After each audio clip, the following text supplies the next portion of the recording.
Good evening, everybody. Sorry to wake you up.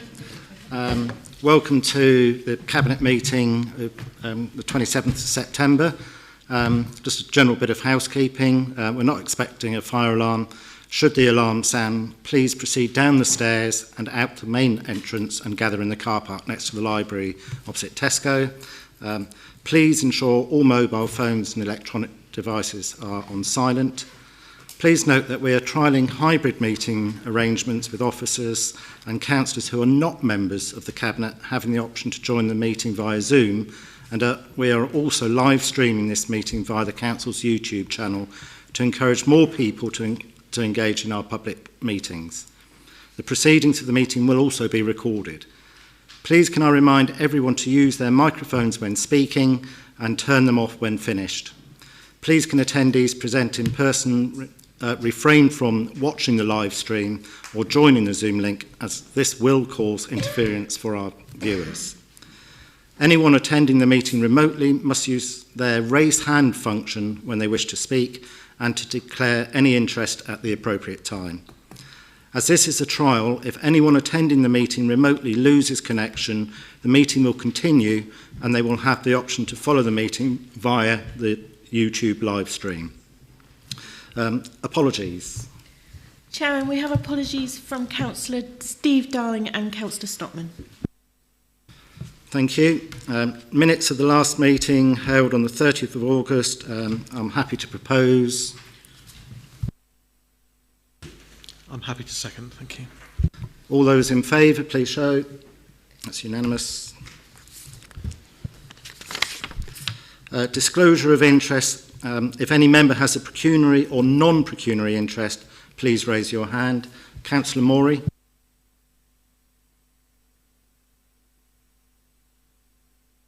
I have a non-pecuniary interest in item 10. Thank you, Councillor Morey. I'd like to welcome Father Nathan, who's joining us tonight to talk to us for around 10 minutes on the cost of living impact and the work that you're involved with in Torquay. So over to you. Thank you very much. It is a real pleasure and privilege to be with you, and certainly to work with you as we journey through these rather enchanted waters. I think that phrase was used when the pandemic first began, and the waters are still enchanted. And of course that is true for Torquay, where we kind of every now and then see the reality of that at the seafront. And I'm here when I was first invited. The goalposts were on the funding we received as a faith community of £100,000 to support the work of the food banks in the Bay, as well as revive school pastors. And since then, we've seen other needs crop up with the cost of living, as you've highlighted. So really, this drop in the ocean, this stone from the government into the ocean, is something that we're trying to share as much as we can, but also use as that which kind of leads us as an inertia into the action of what we are about. And so I'll speak to you in two perhaps strands. One is the first goalpost about that money and what it could be. And the other one is on the back of the cost of living, which will be tied into the conversations we've been having with Anne-Marie and other leaders from the civic community over the last few months to try and work out how do we collaborate together and how do we lead well together, this sense of ambidexterity, leading for now and leading for the future. And so I'll share within that framework of the funding as well as the ideas that we think can respond to the crisis that we are in as we look ahead together. And so, starting with the funding, we're really grateful that the government looked at Torquay with favour and the work of the faith community working with the council and the voluntary sector. And they gave us this money, really fully aware that the food banks were increasingly being accessed by many people. And as of March, there were about 7,000 people who were accessing the food banks. Now, those numbers have more than doubled, and when we look around to some of the food banks that are part of the Food Alliance, then the numbers are staggering, and we should be in a place where everyone has a meal on the table, and that's what we're trying to work towards. So as a faith community, we are hoping that we would use that money to support the affordable food clubs that we're working through with others in the Food Alliance and other organizations, partner organizations, and also we will try and look at social supermarkets. And the other part to that will be mobile food banks. And so we are commissioning some of our minibuses, at least one for starters, by the end of October. That will be a mobile food bank, and which will be parked within the church car parks. So we're working out a route with those within the Food Alliance to see what is the best place to actually position these minibuses that will have food and to complement the services that might be in the church room or the church building when that need arises. So we are mapping out a route where the most need is to release the pressure and bring some resilience to the structure. And then using the car parks on those routes, we will provide the food to those families in need. We hope that there will be some wraparound support, and so any other services that are worth consulting from the adult social services working with Joe and others and in the voluntary sector, those can then be housed within the church premises so that you have the van that provides the food and also the church building that can be accessed because of the space to accommodate a few other services there. So it's like almost a one-stop shop center with so many services. And that means a family in need could actually just come on a bus and one ticket and access their provisions from that space or walk to the church. So bringing the services to where the people are. And that's one key area that we're working on, food security, that no one goes to bed hungry, which is your priority as a council, and it is our passion as a faith community. The second aspect is really driving the idea of reviving the school pastors. And we know that in our schools, some of our young people are struggling not only with their mental health, but also we have been in a space where we are in our homes for a long, long time. So our social norms have somewhat kind of broken down because we've been kind of kept in our homes. And as people start to gravitate back to spaces where they interact, sometimes the choices the young people make are not the ones we would expect, especially in the English Riviera. And we hope that the school pastors will play a part in being those safe adults and who actually can be in that space to allow the safety that is required to be there, but also to be a pair of attachment, like the attachment people in that space where some young people may be dysregulated in that space, that it will be a safe adult who's working with the school, who's working with a bus company, who's interacting with all the other players that are in the mix from when a child leaves their home onto the bus, into the school. That is a long time piece of work. So the immediate one is food. We need to do something. At the long term is we are developing this perhaps all-around holistic approach to engaging with the behavior and the choices some of our young people who are dysregulated might present, whether it is outside school gates or for the schools where we invited in, it will be within the school communities during lunchtime and maybe the last hour of the school day, where sometimes they are exhausted, tired, they've just had a very heavy meal and dysregulated. How can we be part of the solution where our schools are a bit stretched? So that 120,000, as you can see, is going to be really spread as much as we could. And so we are calling out for volunteers, for people who are there who would like to be trained and resourced to help with both the food strategy that we're working through with the Food Alliance, as well as with the school pastors. We will train them with Ascension Trust and our in-house training package to be there as the safe adults in this space where young people are dysregulated and sometimes they come from families where, because of the crisis, actually they are more precious. So we hope that we will do that with the funding. And there is a lot of work going on, but please do get in touch if you're interested to explore that further. So we're looking for partners both in volunteers, much funding, support and ideas to develop this together as a community.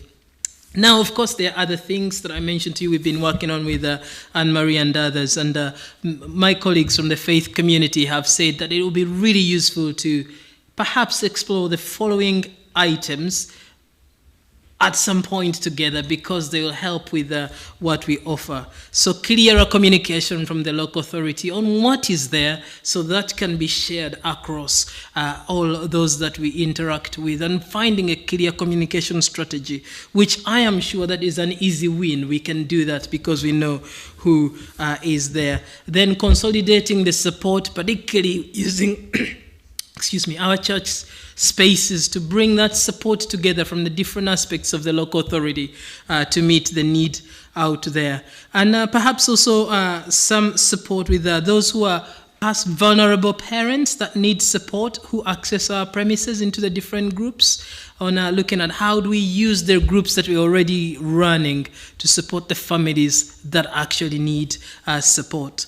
Looking at housing for provision, particularly for dog owners or those who have pets, where housing can be a little bit complex. We are interested in that area. Looking into perhaps some of the de-escalation training that can be there when adults are also a little bit stressed and pressured, and when they access food provisions, they can be a bit aggressive at times, and also because of the situations that are going on. Learning from you, how do we de-escalate what is going on from what you understand, so we can complement the mechanisms we have. Looking at how we use our empty spaces within the town centre and the shops. We would like to explore that conversation together. Looking at the new strategy on collecting waste and the refuse, and also saying, how do we communicate that well in our circles and also work together to make it a success. And then look at new mental health strategies. And now we've looked at a few ideas on how we support people who are coming through addictions and recovery. How do we look at strategies together and developing the conversations we had before in terms of the informed treatment that could be there for those who are active drug users and are seeking a way to the other side. Of course, looking at money and debt counseling and advice. How do we work together so that the best of the practices within your systems and circles can complement the best from our circle as we build together this one Torbay, a thriving community together. They talked about a few other things like street homelessness and drug-assisted treatment, how we work on that, how we utilize the car parks on weekends and Sundays, and a few more ideas that we will work through together. Most pressing for the cost of living, of course, we want to work together on warm office spaces and also church spaces as being heating hubs.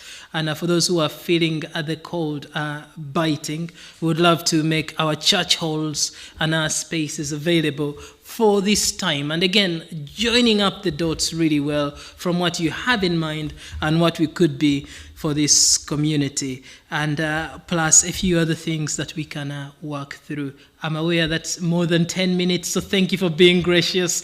But as a faith community, hear it from me, we are here to journey together, because this place is our home as it is for you, and a thriving community is one where everyone works together, shoulder to shoulder, pulling in the same direction to make a difference, and to celebrate where we need to celebrate, but also to be honest where we feel that we haven't done our best, and work through that for a better Torbay, the one Torbay that we talk about. Thank you very much, Father Nathan. I mean, it's inspiring to hear the work that you're currently doing, but also the vision that you have for the future. It's one that we share, and to continue that collaborative approach and partnership is exactly what this partnership administration is all about. I find it depressing that we're having to have these conversations, given the relative wealth of our country, but that is where we are. And we know that we're on the doorstep of a major crisis, and the figures that you highlight in terms of the number of people referring to food banks is quite startling. And I think we all fear those pressures will only mount and increase during the coming winter months. But I think the vision that you share for the future is one that, as I say, we are absolutely committed to supporting and continuing to work in partnership. And indeed, the next item on the agenda is very much about that food strategy and partnership. which really links into a lot of the conversation that you've just highlighted. Do any colleagues have any other comments or questions to Father Nathan before we move on? I know we don't normally, but I think it's such an exceptional crisis, it warrants it. Councillor Mooring. Yeah.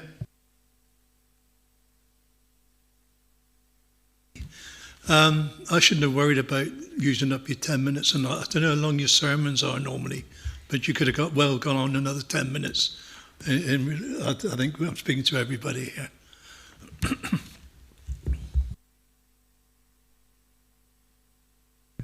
Okay, thank you very much, and look forward to continuing to work with you and other colleagues in the sector. Thanks for your time this evening. You're welcome to stay, but if you've got other commitments, understand that you may need to press on. So, I think I better leave you so I can check whether the YouTube link is working from my house as well, because you've led us into the 21st century of hybrid working. And but again, you know that from us to you, we are a team, and we will work together for a better Torquay. Excellent. Thank you very much. Well, we'll move on to that item 7, which is the Torquay Food Strategy and Partnership. No, sorry, we won't. We've got communications just before we move on to that. And I'd just like to highlight that the announcement on Friday of town centre investment zones is one that we are actively pursuing. We are waiting for much more detail to be announced from the government, but we have started initial conversations because we want to seize every opportunity to increase funding and inward investment into Torquay, particularly from the private sector, in terms of continuing that pathway that we've started in terms of town centre regeneration in particular. So we are sort of watching this space, waiting for the government to make further announcements of the detail. It was disappointing that we weren't alerted to this opportunity at an earlier stage, and that clearly 38 towns or cities have been pre-selected as the initial tranche. But, you know, we are absolutely committed to working with whoever it is necessary, and particularly with the government to establish these town centre investment opportunities across Torquay. So we will keep colleagues and residents updated on that progress as it develops. Any other colleagues with any communications or announcements? No.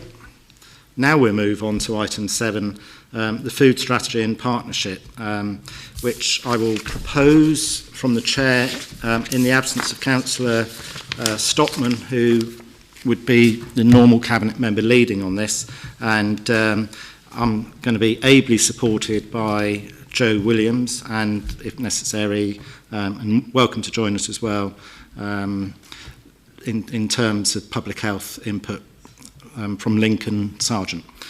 So I think Father Nathan actually probably covered quite a bit of what I was going to say in terms of this strategy, because it is important that we move away from a crisis management of food and food provision. And this strategy clearly is not just about delivery through food banks. It's very much about a longer term strategy where the council acts as a partner and a facilitator with the sector. And the sector, I think, has gone from strength to strength in the last couple of years, particularly in response to the COVID situation. And the development of the Food Alliance, I think, was a significant development where in the past and historically we've had lots of different organisations working on their own, but the fact that they've come together to work as a collective, again, really demonstrates and illustrates the power of working in partnership. And that has helped inform the development of this strategy, which will be going out over the coming weeks. Options considered were basically doing nothing or actually doing something, and clearly, as illustrated by Father Nathan, doing nothing is most definitely not an option. So there's a lot of grassroots projects that are focusing on growing and cooking that are being developed. So it's not, as I say, just about handing out food parcels. It's about that whole holistic approach, about supporting families and educating people. I recall when I was first on the council representing Tormowen, going to one of the community centres and listening to a young mother who literally didn't know that carrots grew in the ground, and she just thought they came out of a tin. So projects about how food is grown and the best use of that food, and budgeting your household incomes for menu planning and those kind of things are absolutely core to being able to support people in food poverty. Joe, is there anything you'd like to add? Thank you, Councillor Cowell. Yes, I just wanted to say that the recommendations of the report are to support a longer-term strategic commitment, that we support officers working with the Food Partnership to co-produce a food strategy, and also that the Vision and Charter, which is Appendix 1, be approved and supported today. So those are the recommendations for the report, and to thank the partners, the faith community and the community and voluntary sector, who really have come through for the people of Torquay. And this is about working about a broader issue. The key issue for us, as Father Nathan says, is food poverty, but this is also about sustainable food, as you say, moving from a crisis to a position where we don't have to respond to people in food poverty. So that's the it's a long-term piece of work. We're not saying we're going to be able to do it overnight, but this is us corralling ourselves and heading in that direction through these key pieces of work. Thank you very much, Joe. And I believe Councillor Laura is going to second this proposal. Yeah, I actually really don't want to second this, and I'm going to tell you all why, because it absolutely breaks my heart, and I find it shameful that according to the Food Foundation in 21st century so-called global Britain, 2 million adults in the UK went at least one day without food in April of this year. 7.3 million adults and 2.6 million children were living in food poverty. That's 9.9 million people going hungry in this country. 9.9 million people is equal to 14.7% of our population and represents almost 9% of all households in the UK. And I'd like that to sink in for a moment. If you will just take that moment, 14.7% of the British population is living with food insecurity, something that we've traditionally associated with poorer countries and third world economies. And to put these deplorable statistics into some kind of perspective, by comparison, just 2.5% of the population in Germany live in food poverty, whilst in India, it's estimated that 14.1% of the population live in food poverty, so less people than in Britain today. These are deplorable statistics that should make our government hang its head in shame. But instead, we learned last week that the poorest should actually work harder, longer, take on second jobs, whilst the richest have been handed a 5% tax break amounting to a sum of at least 5 figures to be gifted to them annually.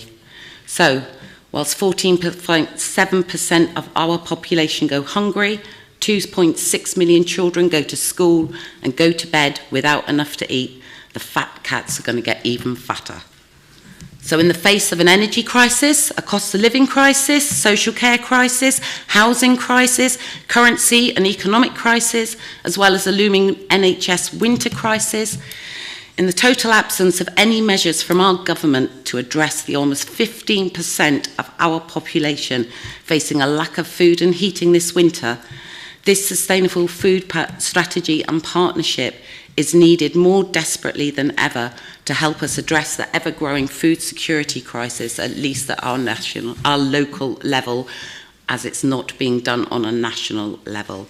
The simple fact that we're here today in the midst of all these crises that I've just named and voting on a sustainable food strategy for our people is in itself a shameful indictment of 12 years of an uncaring government that has spent more time and energy on internal squabbles and self-electing however many new prime ministers, I'm starting to lose track now, than they've actually spent on addressing the very real and desperate and life-threatening poverty that more and more people are being forced into by this government's ideological choices.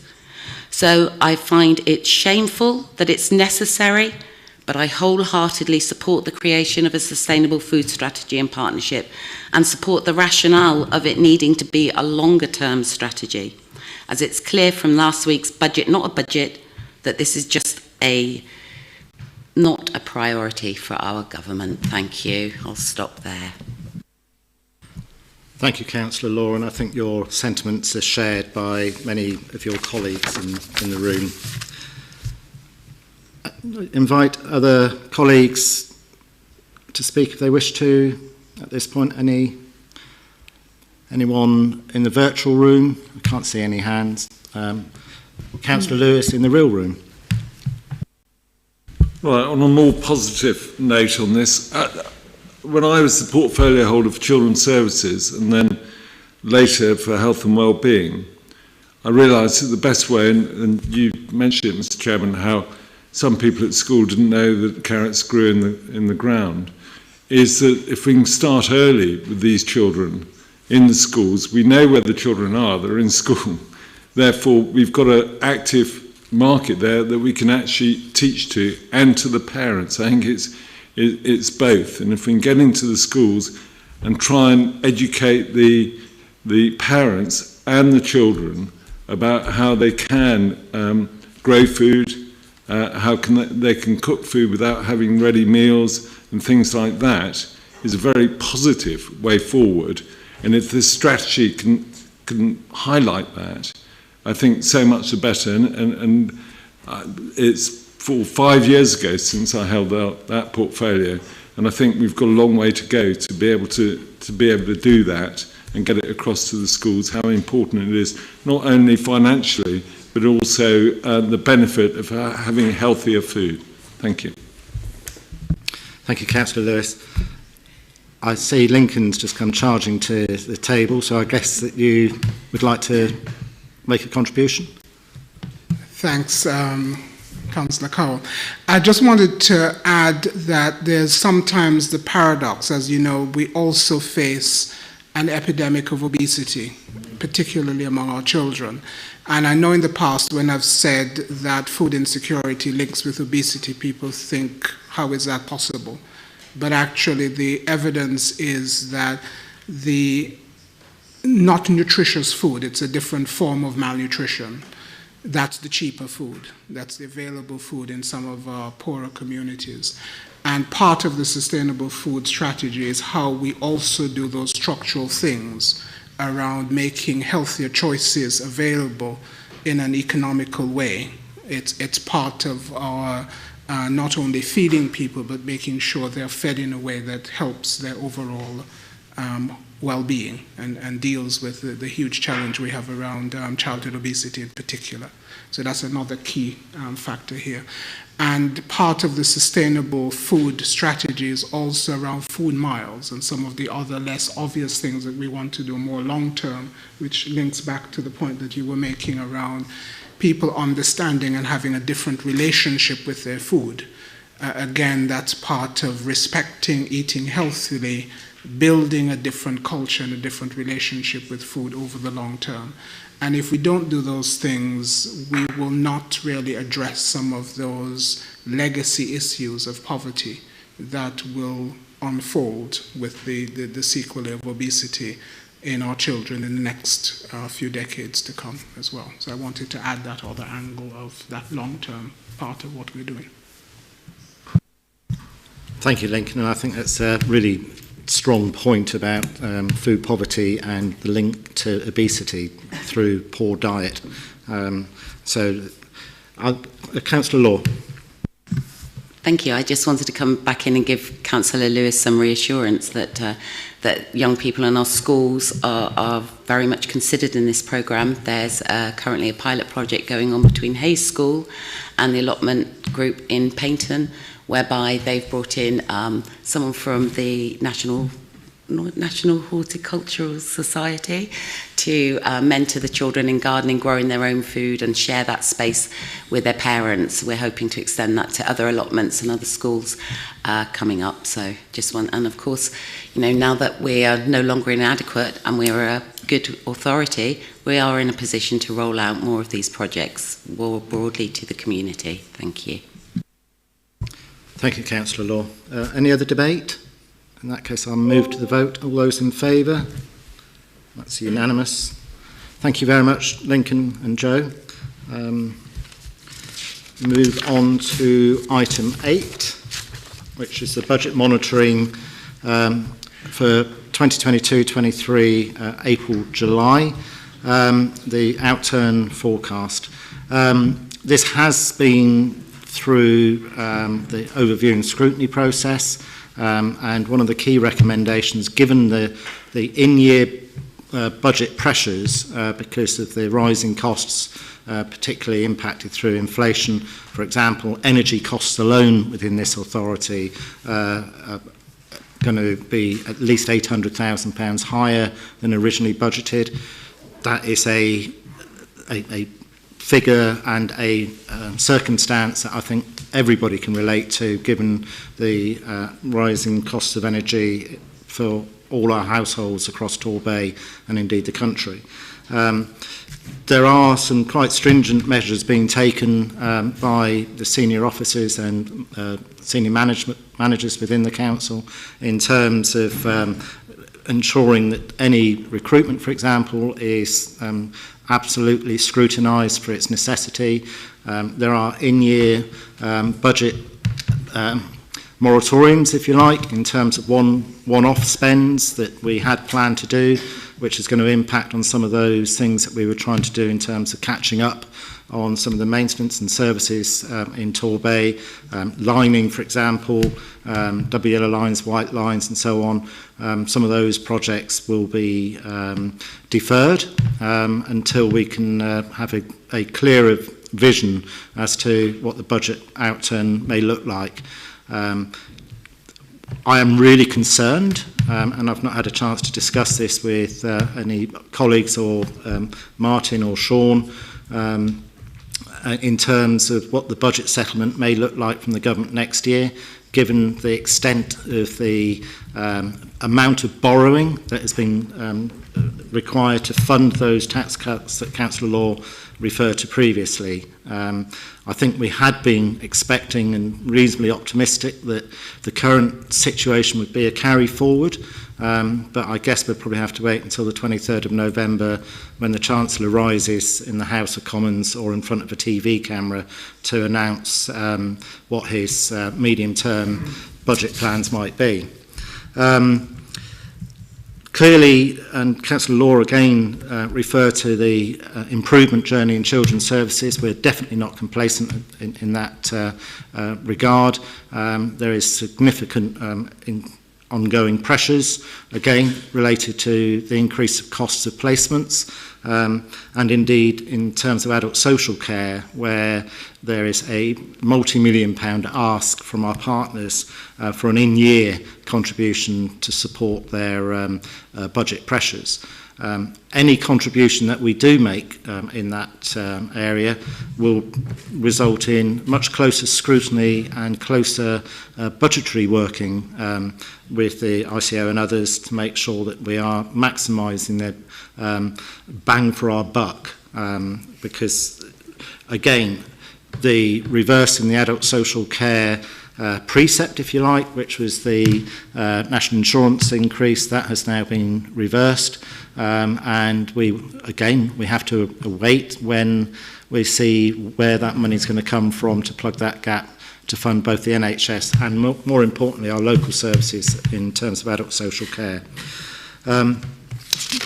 One of the other key areas that we're facing significant pressures is in the capital budget, and that is resulting in the need for some of our major capital projects across Torquay have seen significant increases in costs because of the rise in building materials and so on.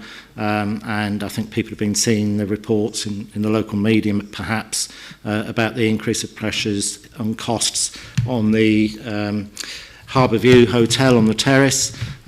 So earlier this year we agreed as a council that there would be an increase to help cover some of those budgetary pressures, but indeed we're now having to come back and the recommendation to go before full council on the 13th is that we increase that to £12 million to be able to help plug that gap. Additionally, within Tor Vista, they had a working capital fund of £1 million.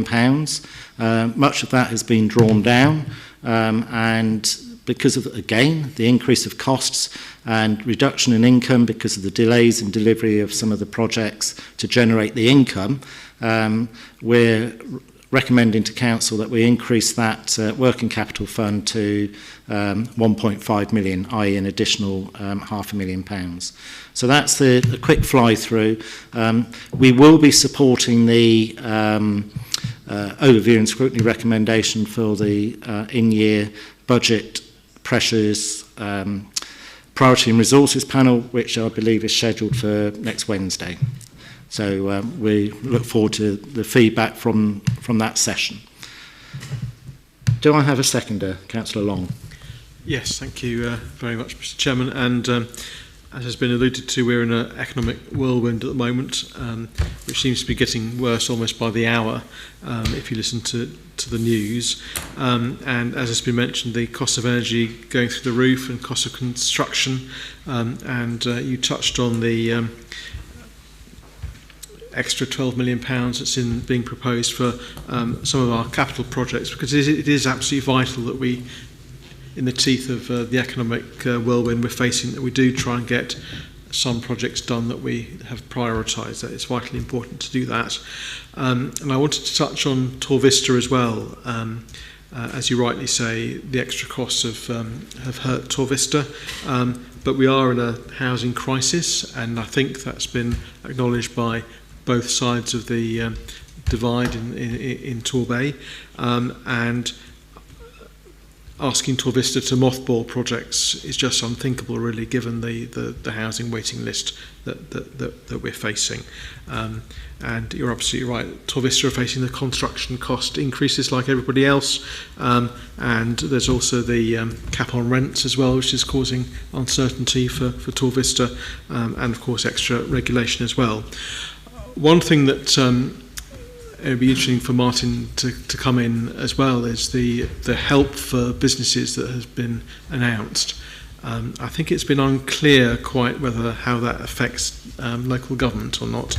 It might be useful to flesh out whether that does benefit us in any way or not. That would be quite interesting. Thank you. I second. I think Martin. I think everything is quite fluid at the moment, and we're waiting for detail on quite a few things. So we understand that the public sector are included in the 6-month protection from energy. Exactly what that protection is and what unit rate they're going to use compared to what we were going to pay from October, because we were protecting the fixed rate till October and then high rate. We haven't seen that detail yet. I was quizzing our contracts manager today to see if she'd heard anything, and she hasn't yet. So there's quite a lot of things that are fluid. The national insurance reversal in one way will help us a little bit, because the employers, but then what happens to the funding for adult social care that was going to be funded from that? It's supposed to be guaranteed, but how is it going to be balanced? We now have a fiscal event in late November that the Chancellor announced yesterday, and the economic conditions, particularly our borrowing rates, are very, very fluid at the moment. I think it's fair to say they're very fluid, but in a very upwards direction. And of course, that increase in borrowing and interest rates does impact on the projects that we're borrowing against. And the worrying element, I suppose, is that the increase in gilts would suggest that people are expecting interest rates to remain at higher levels for some considerable time, and that just creates all sorts of pressures in terms of businesses, local authorities and households from making investment decisions, whether it's buying a new car or building a new factory or whatever it might be. So indeed, extremely fluid and worrying times. Open for further debate? No? Councillor Lewis? Thank you very much, Chairman. I must say this is the worst and the most worrying budget monitoring report I've ever seen since I've been on the council, and that's 16 years. And it is only the first quarter of the year, but it is worrying. You mentioned it, Chairman, overspend of 3.5, children's services once again 1.5 million projected overspend. We've had a letter asking for 6 million for adult services, over £500,000 pounds for Swissco, £500,000 for Tor Vista. When we had our investment, we invested wisely, and as you will see in the report, it shows over £4 million coming into the revenue from those investments. More worrying, well, both of the worrying, but in the report there's over 15 projects moved to 23-24 until after the election, including the two schemes on the loos, the one at Preston. So those loos have now been closed for 2.5–3 years, and it's been put back another year. But more worrying, as you quite rightly said, is the capital projects. And I have a fear that we're going down the route that we went with Croydon 2 years ago, where they went bankrupt. I mean, you mentioned Harbour View, another 6.1 million into Harbour View. When do we decide enough is enough? Leamington Road, 2.1 million. Edginswell, 2 million. Edginswell's retail, 1 million. And the decision for these, we're asking for the money, 12 million, without any business plans. Now, you know, you're probably the only one, myself, who've been in business. Run our own businesses and know what it's about. You would always have a business case before you actually decided to take the money. The bank would ask you for a business case before they gave you the 12 million. We're doing it the other way round, and it's delegated to officers in consultation with yourself and the leader of the council. Now, what we did was we had cross-parties sitting around a table where we discussed these, because these are projects that you've put in as investments, and there are others coming around. There's Debenhams. There's other big investments that are coming around. It's not day-to-day running of the council. It's your choice to do these schemes. It's not providing the services for the ratepayers. It's trying to raise money so that we have less demand on our taxpayers. So I brought it up over the last 3.5 years. I'll say it again. Why don't we form an investment committee, cross-party, where we can look at all these, where we can have input? We have got people in our group who have held senior positions, some in public companies. We're there to help. We don't want to make it political. It's too much of a major issue with these capital projects coming forward. We'd be happy to look at the business plans and help and find out how we can get out of this. But at the moment, throwing money at these projects with no business plans are extremely worrying. And that's why overview and scrutiny, unanimous vote to set up this meeting next week so that we can actually look into it and speak to officers about it. But unfortunately, you know, that's a one-off meeting. What we would like is a permanent meeting where we can look at these, discuss it, cross-party, and what we did when we were in charge of the investment committee is that if there was any problem, if the opposition didn't agree with it, then it could always go to full council. So that's our request, that because of the difficult situation we are in, that we should have a cross-party committee to try and get us out of the woods. And even more so when we have an election coming up just over 6 months' time.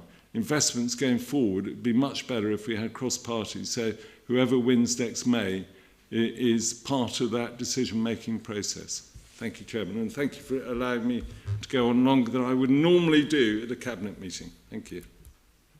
It's just your one stab, Councillor Lewis. I think the difference is these aren't necessarily the kind of investment opportunities that was talked about in terms of generating income to support the revenue budget, which was necessary due to the £96 million lower figure that we receive in government grant since austerity started 12 years ago. And the projects that we're talking about are investments in terms of regeneration projects, which are long overdue. There's been a stagnation in terms of public sector investment, I believe, in Torquay over many years, particularly within our town centres. Hence the reason why we were talking about the investment zones earlier, the successful bids for the Future High Streets Fund and the town deal.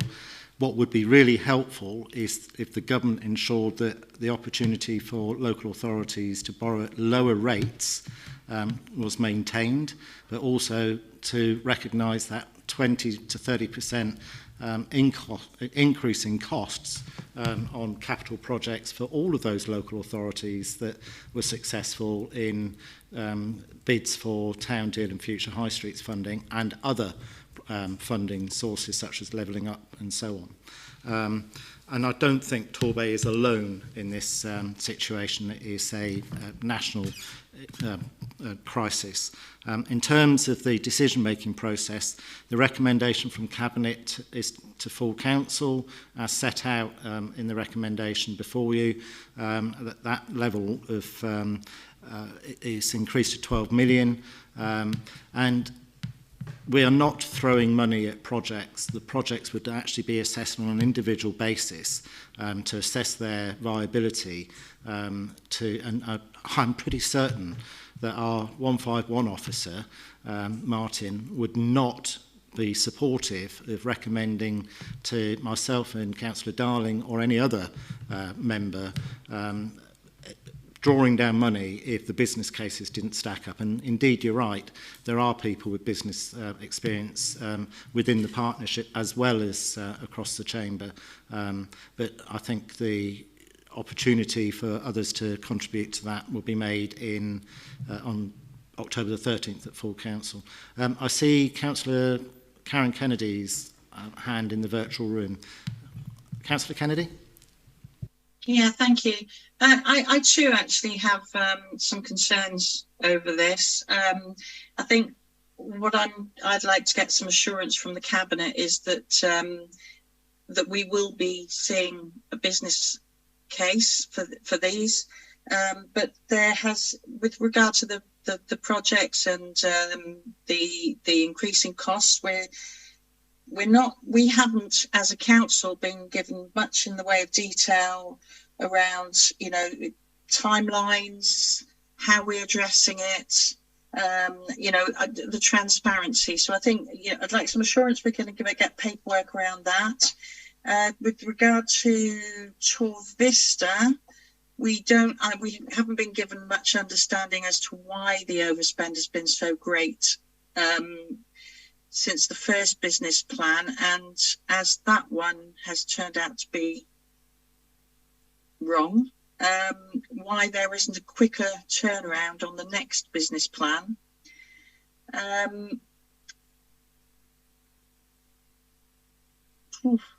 Yeah, there's quite a few things, but yeah, I think we want some assurance around details and much more information, please.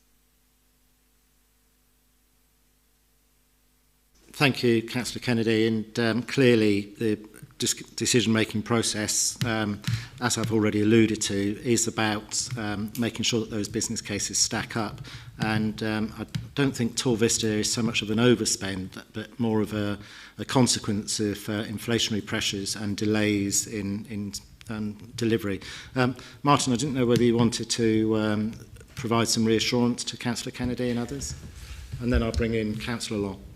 We're invested interest in that. I'm a member of the Tor Vista board. We've had a board meeting this afternoon, and most of the meeting was around the financial position of the company and what can be done to correct that and to progress on projects that the council wish to go ahead with, like Tor Marine. The original business case approved 18 months ago has shown to be slightly different to what reality is. We're in the third financial year now, and the operational costs are higher than forecast, and that's led to the cumulative deficit.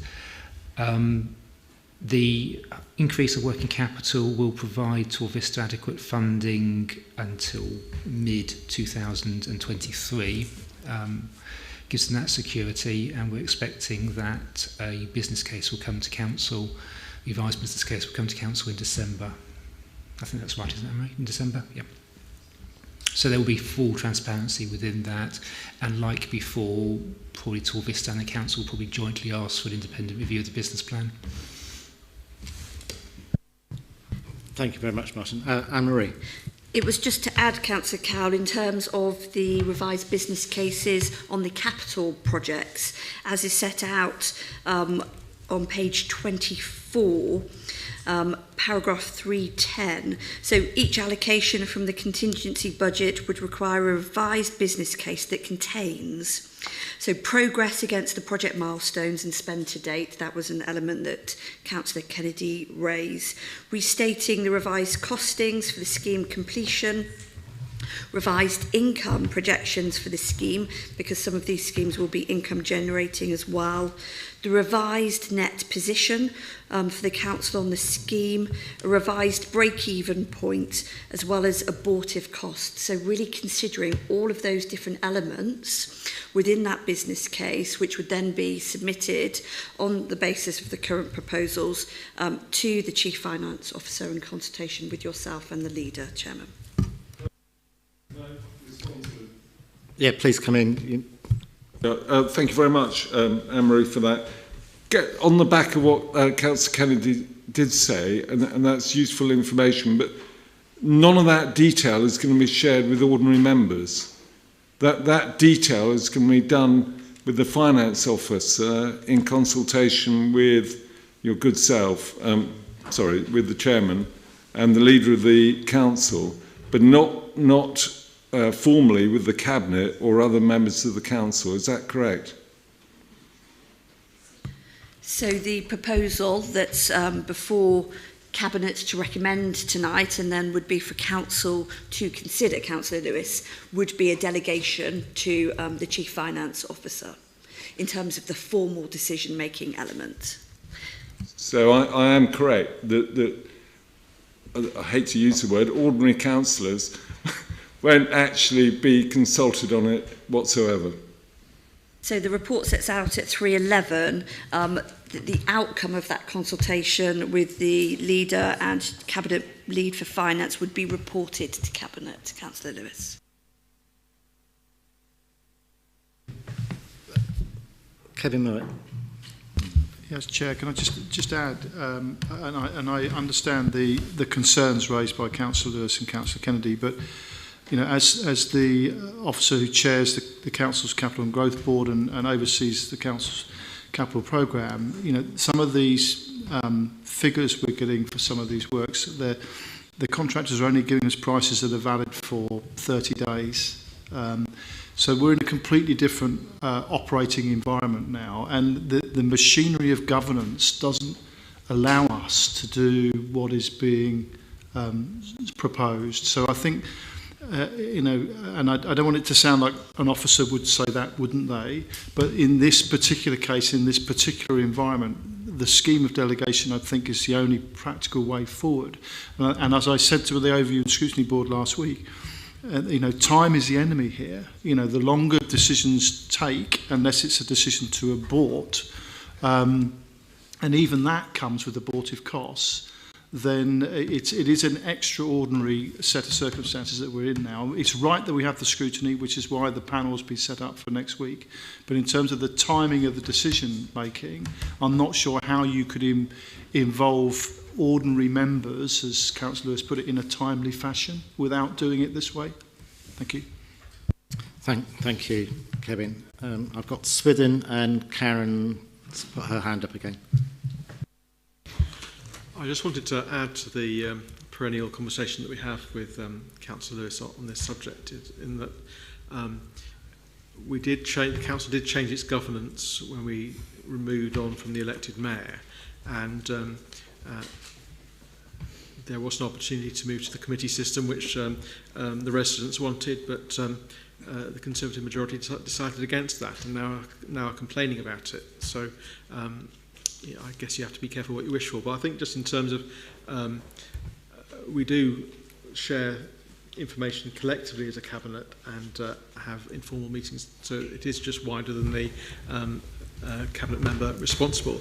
And as you've displayed this evening, Councillor Lewis, you are able to have input into our meetings. And if I remember, because I was a councillor in 2017, the investment committees came out about because the mayor and the Conservative group had fallen out with each other, and that's why the investment committee was created.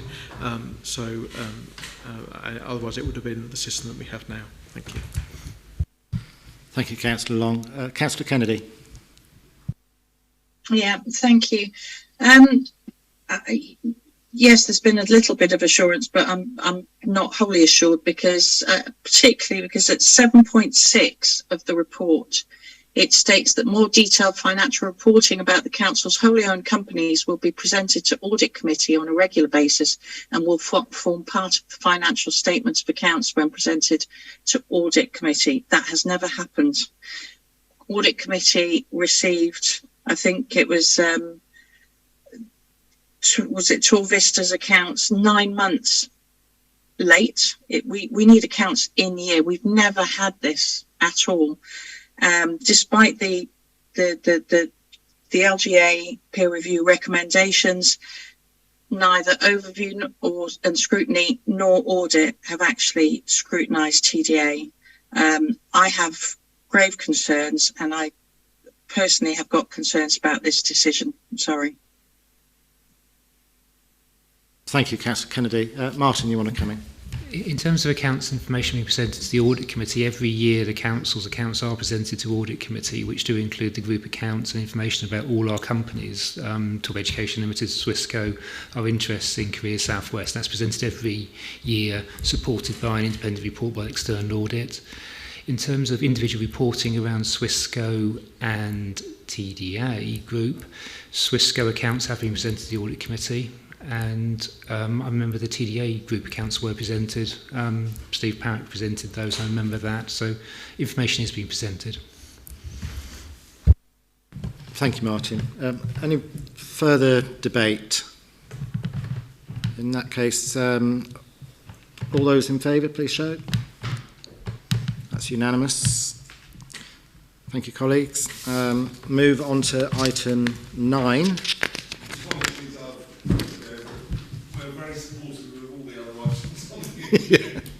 Thank you very much, Chris.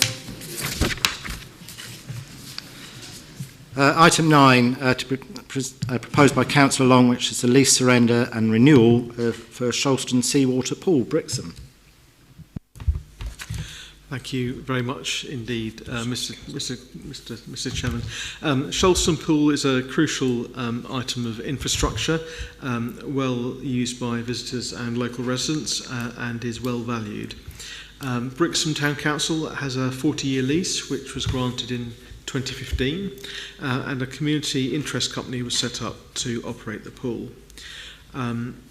Whilst the CIC had a repair and maintenance responsibility, the repair and maintenance of the seawall was retained by Torquay Council, or I understand that this obligation was only really extended to inspecting any reported damage to it. if Torquay Council felt it was not cost effective to repair the seawall, then it would have been able to bring the lease to an end. And obviously this is an unsatisfactory situation, and this would have meant that the pool would likely close forever if there was a failure of the seawall, and I'm sure Councillor Morey would have been deeply upset by that. It has become gradually apparent that without substantial investment, the pool will gradually deteriorate, eventually to a state that it would not be able to continue. The Town Council and the Community Interest Company commissioned a report which outlined a 10-year strategy. A key finding of that report was that a CIO was created, which would be able to access funding which a CIC couldn't. The Sholston Seawater Pool CIO has now been established. A report commissioned in December 2020 has highlighted work that needs doing to the northwest corner of the pool where the wall is narrow. The CIO wished to repair the wall and raise the money to do so, but will need a longer lease for that to happen. The recommendation is to grant a 150-year lease, which will provide security of tenure and time to secure funding to do the repairs. The lease would also include some other assets which have been previously included, such as the overflow car park and the kiosk. I'm pleased to see that the equality impacts in the report are positive for socio-economic factors and public health factors as well. And in fact, Lincoln is so confident he's left the meeting. So I'm happy to move recommendations in 3.1, Mr. Chairman. Thank you very much, Councillor Long. Councillor Morey, I believe you're going to second. Happy to second, Chair. Find it difficult to follow that because you've stole my thunder, as it were, but I'll forgive you. Sholston Pool is one of the, you could call it one of the jewels in the crown of Torquay. It's certainly much loved and incredibly popular with not only residents but with visitors. And also the other benefit is the position where they can overlook the beautiful bay. Unfortunately, they have to overlook Torquay, but we'll let that go. But it became obvious not only to the Town Council, CIO, I think, CIO, yeah, but obviously to many of us that in 2020 it became apparent that the surrounding area was gradually deteriorating, and without access to substantial funding, the necessary investment needed for the pool would not happen. And as Swithin alluded to, I guess, which would have resulted in the facility not lasting beyond the length of the lease, and probably not, in a consequent, the pool would close probably indefinitely. As Swithin said, one of the main areas of concern is this northwest corner. That is obvious to look at. It was sort of repaired some years back, but it was a temporary measure. The quote that the CIO have received for carrying out the necessary repair work is between 400 and 500,000. And of course, with a short lease of, well, it's less than 40 years now, it's probably 30, 32, 33 years, they can't access that. They can't access that funding with such a short lease, hence the need to increase it to 125. I'll shut up now, Chairman, because I'm in fear of duplicating. But you get the message. It's now up to us to. They're not asking for money. They're just asking for extension of that lease.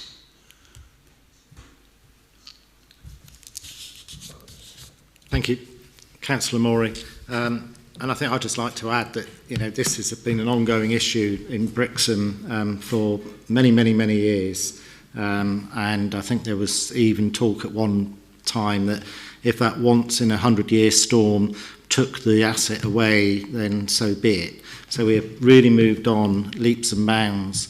And I think it's another example of how working differently and working in partnership can deliver in different ways. Otherwise, it would have been a challenge for the authority to find that potential £500,000 that otherwise wouldn't be available, because the way in which these CIOs and charitable organisations can raise funding and grant funding is completely different than that's open and available to local authorities.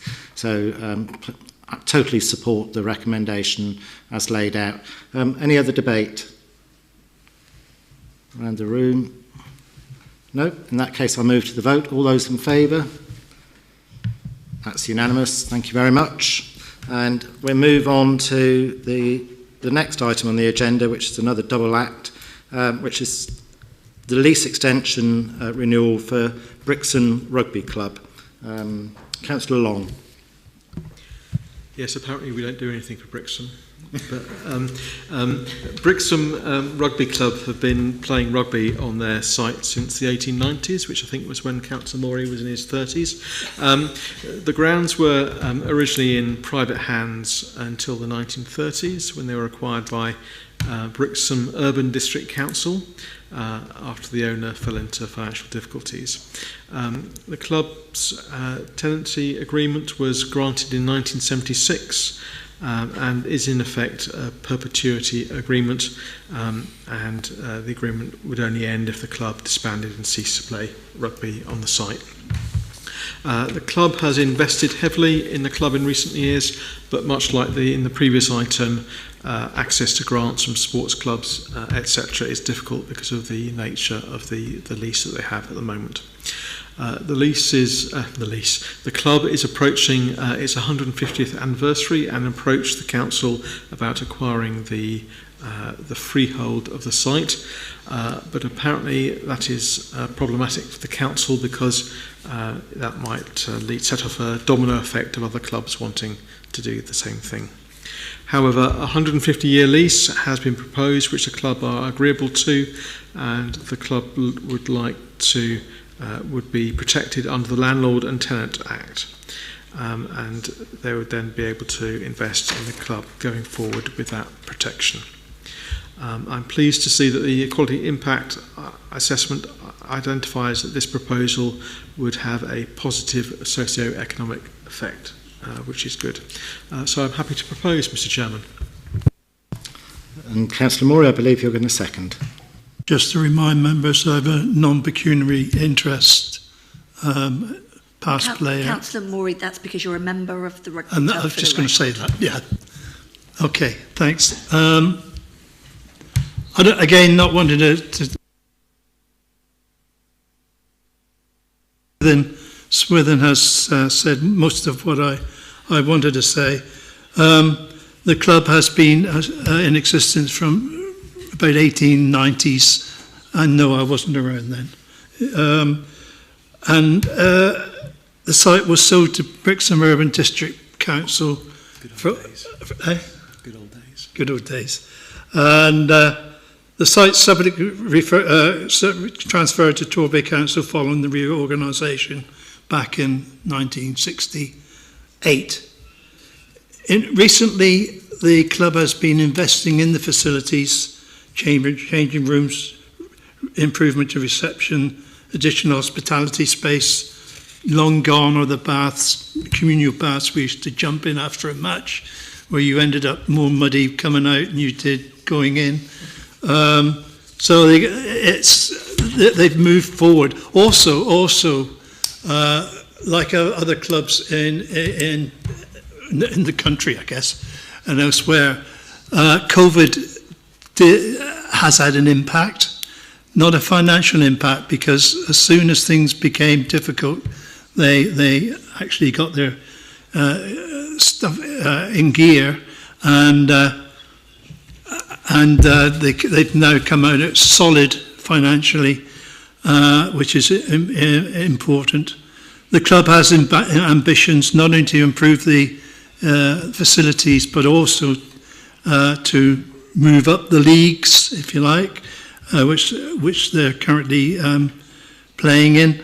And I think at that point, Chairman, I just ask members to support that, the 150-year lease. Thank you, Councillor Morey. And as, say, a member of Sport Torquay and somebody who's been a keen advocate of investment in sport in Torquay, I absolutely support and welcome this proposal.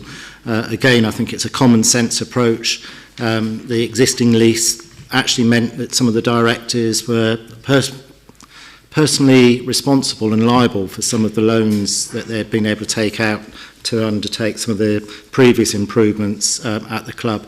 And for anybody who's not been to the club in the last couple of years, the investment that's been going on in there is absolutely fantastic. I'd love to be able to see that in many more of our sports facilities around the bay. And this is a way of being able to achieve it with those long leases. And I think the great parallel is the fact it's their 150th anniversary next year, and they can celebrate by having security for the next 150 years to invest in the sport. And it's not just a rugby club, it's a community facility in Brixham, and in some ways it's the heart of many of the activities that go on in what is a very close community, as we know Brixham is. So absolutely supportive of this recommendation. Open up to further debate. No one? Councillor Carter. Just like to say I'm really glad that they've now got showers in there, not communal baths anymore. Really support something for your rugby like that. And I'm hoping that there are females playing rugby as well. We do have some.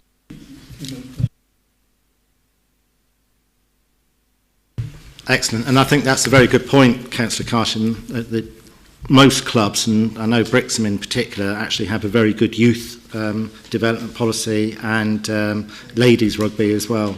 So it's a good all round. I'm not going to be drawn into the debate between Brixham Rugby Club, Paignton Rugby Club and Torquay Rugby Club. So if there's no further debate, then move to the vote. All those in favour? That's unanimous. Thank you.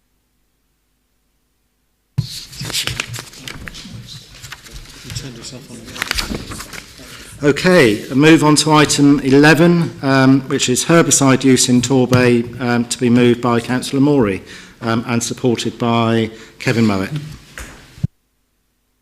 Thank you, Chair.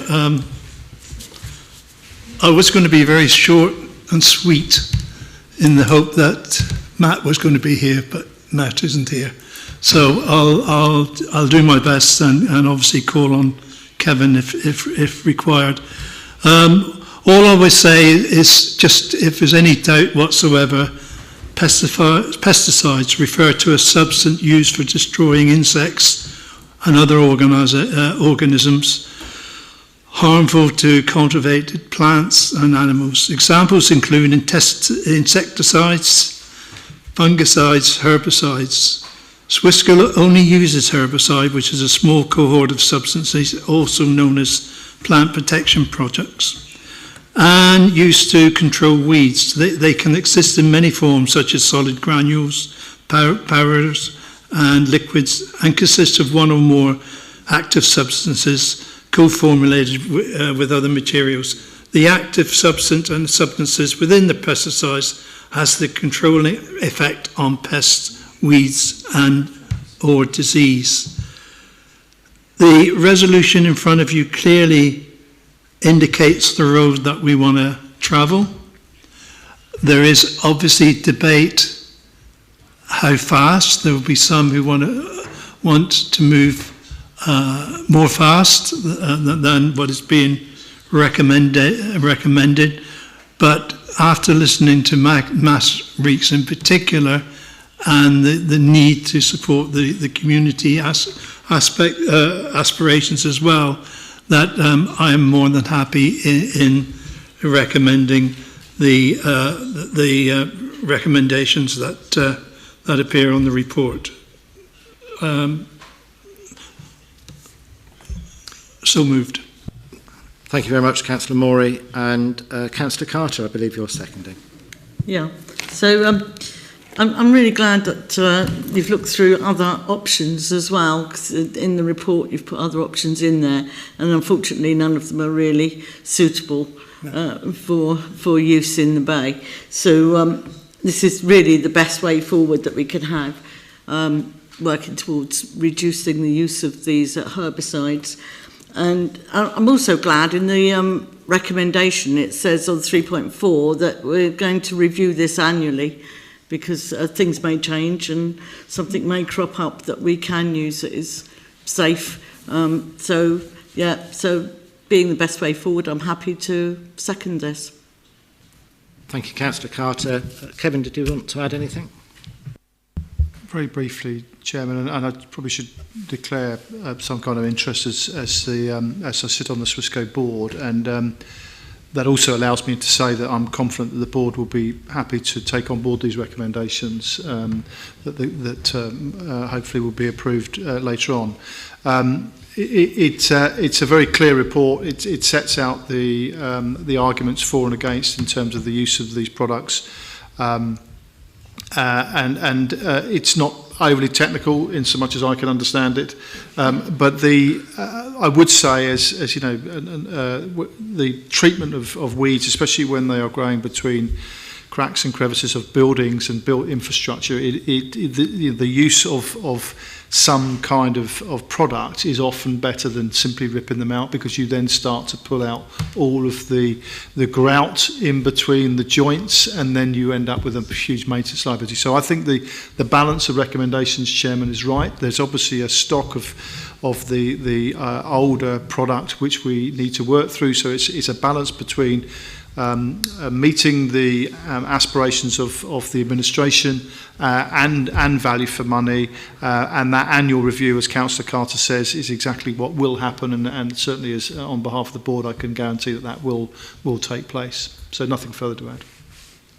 Thank you, Kevin, and I think the reassurances that we sought during the previous deliberations on developing this policy, that Torquay is on par with other local authorities, and in many respects actually ahead of local authorities in the direction of travel within what is a very emotive and rightly so issue in terms of moving away from chemical use in treatment of unwanted vegetation.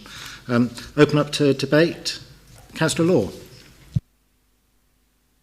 So I know you all want to go home, and I know you're worried about what I'll say, because as most people know, the environment, green credentials, something that's really important to me and close to my heart and my family. When I saw this report was coming out, I was like, oh, I don't know about that. We're still going to be using some. I'll have to look into that. So I made a few phone calls, talked to a few people, gathered some information, and I read all that through before I read the report, because I wanted to make up my own mind and not be swayed. And I have to say it's a great report. It's really simply put forward. Matt has distilled everything really clearly, and why we can't use certain things. However, it's not, and also this is not simply a case of, oh yeah, we're just going to carry on using herbicides. I won't try and say the name of the project, or we'll be here all night. But it is really, really important that we apply knowledge to this, not just our fear of chemicals and polluting the environment and all these things. This actually is talking about moving over to something called a dual mix, which reduces the amount of the actual herbicide we need to use. And it is, for public places, the most effective way that I could find, and from talking with people who are very ecologically minded, that this is probably the best way forward for the areas in which we use it, because it's not just herbicide. We do use a mixture of things, and there are areas where we will use mechanical digging and good old-fashioned spade work to get rid of some of these things. I am happy to be able to support this. I wasn't expecting to, but I am absolutely delighted as well at the yearly review of this. Some people have said, oh, well, can't it be a bit quicker? But actually, our science and knowledge doesn't change that quick. And I'm pretty sure that in a year's time, we'll still be using the same thing, because this area of the market is not moving that quick. So happy to support this. Thank you. Thank you, Councillor Law, and I'm sure the entire council has breathed a collective sigh of relief at your endorsement. Kevin will sleep better tonight, and so will Matt. So if there's no further debate, then I'll move to the vote. All those in favour? That's unanimous. Thank you very much. And that concludes the agenda for this evening. So thank you for your attendance, either physically in the virtual room, and thanks to the sound and vision guys sat in the corner. Thanks.